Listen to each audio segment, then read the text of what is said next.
Welcome to Real Judaism with Rabbi Ari Klapper. Unfiltered wisdom for Jewish life. We're continuing here in Parak Aleph. Lo oid ela she'im tachlis brias ha'odam haya letzorich olam hazeh lo haya tzorich mipnei zeh shetunufach bo neshama kol kach chashuva ve'elyoina she'teh gedola yoser me'malachim atzmam. You have to realize that there are a lot of living beings on this planet. There's fish, there are birds, there are animals, there are people. Even to a certain degree, plant life is alive, even if they don't have a neshama per se. But like we already know that our sages of blessed memory say that every blade of grass has a malach that hits it and says, grow. Living beings have a form of a soul. Every living being has a form of a soul. It might be a very low level of a soul, but animals have a soul in them. They have a nefesh. And that nefesh is what gives them life. There's something spiritual even in the animals that give them life. But that is a very low level. Human beings have a much higher level. And certainly a Jew has a much higher level. A Jew has a neshama. That neshama has nothing in this world. The nefesh, the lower level, is what's keeping the body running. And the body needs food in order to keep running also. So we need our physical aspect, and we need the spiritual aspect too.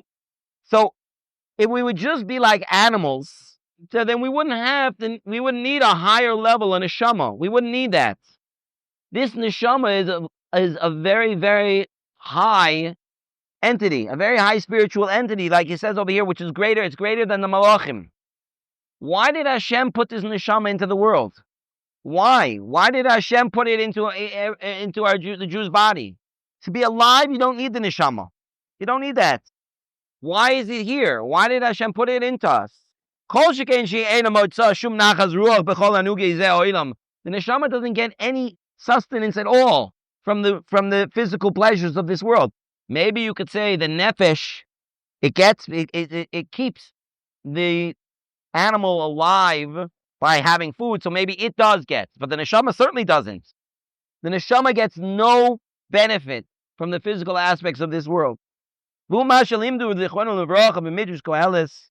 what we learned in the Medrash of Koheles. The Gama nefesh lo timalei. Marshal, lamad davar daima. What is this comparable to? It's compared to a regular city dweller, a regular citizen who goes and marries a princess.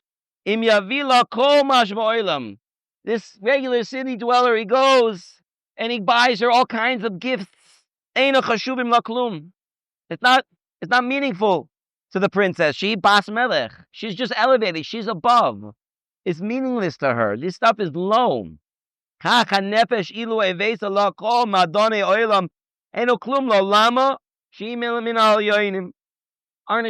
are from the highest point. They're from the highest, connected to take a mitachas kizeh kavod. It doesn't get any pleasure from this world. The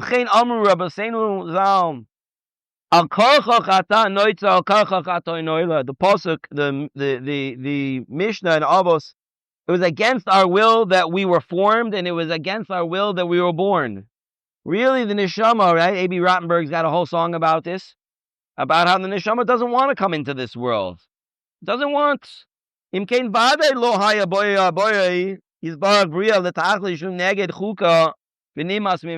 a Kadosh Baruch Hu do that? Why would a Kadosh Baruch Hu present such a high thing, such a great thing, and bring it into this world where I could get nothing from this world? What's the point? Rather, this world is not our main destination. It's a stop along the way. Our main destination is the next world. And that's why we were given this neshama into our bodies. Because it's worth working for that neshama. That neshama is inside our bodies. And when our neshama when we realize that, we realize how chashuv we are, and how special we are, and what that neshama really wants, and we work towards that, that's when we'll really get what we deserve. You have to realize that's who we really are.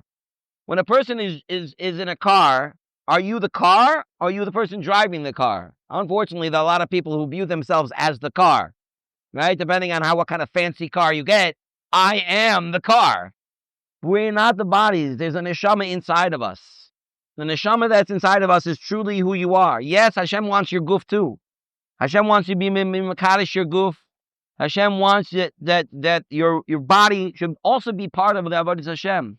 But your core of who you truly are is your neshama.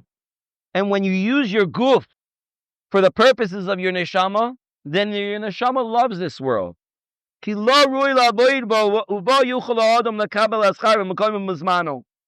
you'll get the schar. Ultimately, and it won't be something that's disgusting to the neshama in this world. And it'll be beloved. There's an amazing medrash. The medrash at the end in the Tanchuma, I believe it's brought down in Parshas Vayeschanon, but it's also brought, I believe, in the end of Zois HaBracha in the Medrash Rabbah. It says about Moshe Rabbeinu. That Moshe Rabbeinu, when it was time for Moshe Rabbeinu to die, Hashem said to the neshama of Moshe Rabbeinu, "Come, time to go." And the neshama of Moshe Rabbeinu says, "I'm not interested. I want to stay here. I want to stay here. I want to be double to this body." And Hashem says, I know it was good while you were here, but time to go and come back. Come to Olam Haba. And I'll tell you what, don't worry. You're going to be right next to me. You're going to be right next to me. And the neshama of Moshe Rabbeinu said, "I appreciate the offer, but I'm not interested. I'd rather stay here with this neshama. I'd rather stay with this goof." Because really, if the neshama is working together with the goof, if the goof is following after the neshama to do the ratzon Hashem in this world, then the goof also becomes holy. The goof also becomes uplifted. The goof of Moshe Rabbeinu, so holy that the neshama would rather be with the goof than with Hashem.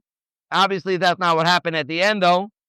At the end, Hashem gave the neshama a kiss, and he came back to Hashem.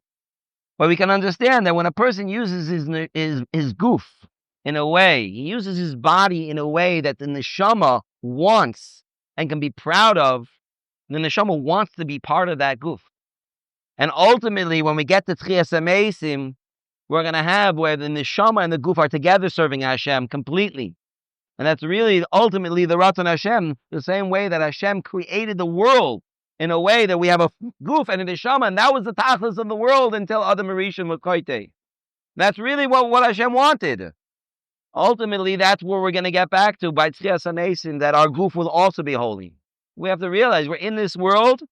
Who are we really? Who am I really? Am I my five senses?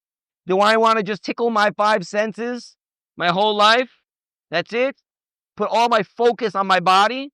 Or no, realize who I really am. Who I really am on the inside, and have my goof as the tool. My body should be the tool to serve my neshama in order to serve Hashem properly, not the reverse. Okay, we'll stop over here.